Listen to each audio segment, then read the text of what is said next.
هذه الأمراض وهذه الأوبئة لا تكون إلا بتقدير من؟ بتقدير الله جل في علاه.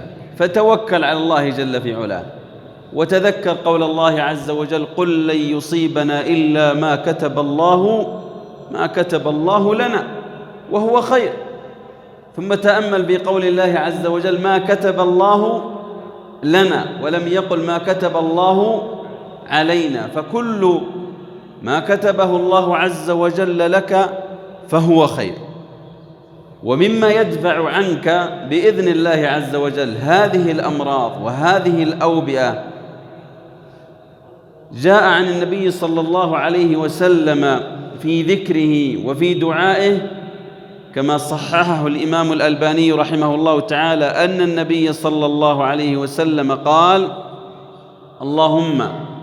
اللهم إني أعوذ بك من البرص والجنون والجذام ومن سيء الأسقام.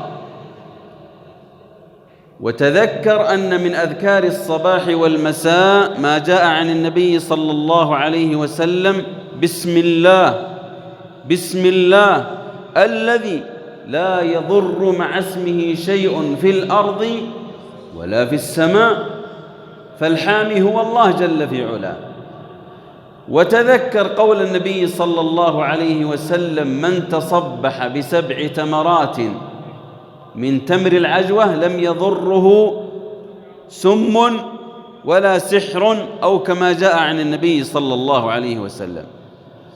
فتصبح المسلم في صبيحة كل يوم ب7 تمرات، إن تيسر له من تمر العجوة فحسن، وإن لم يتيسر له من تمر العجوة فإن سماحة الشيخ عبد العزيز بن باز رحمه الله تعالى يرى أن هذا الحديث يعم كل التمر.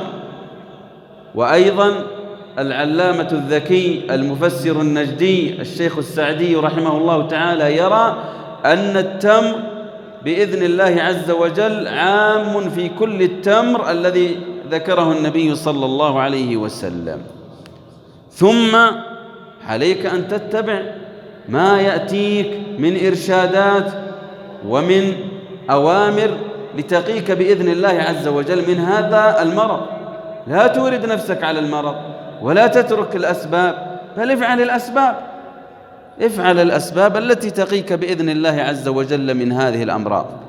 ولكن قبل ذلك كله تذكر أن هذا بتقدير الله، واسأل الله أن يحميك وأن يحفظك وأن يصونك، ولا تعرض نفسك للمهلكة. قال الله تبارك وتعالى: ولا تلقوا بأيديكم إلى التهلكة. حافظ على نفسك، فإن الله سائلك عن نفسك وعن بدنك فيما أفنيته.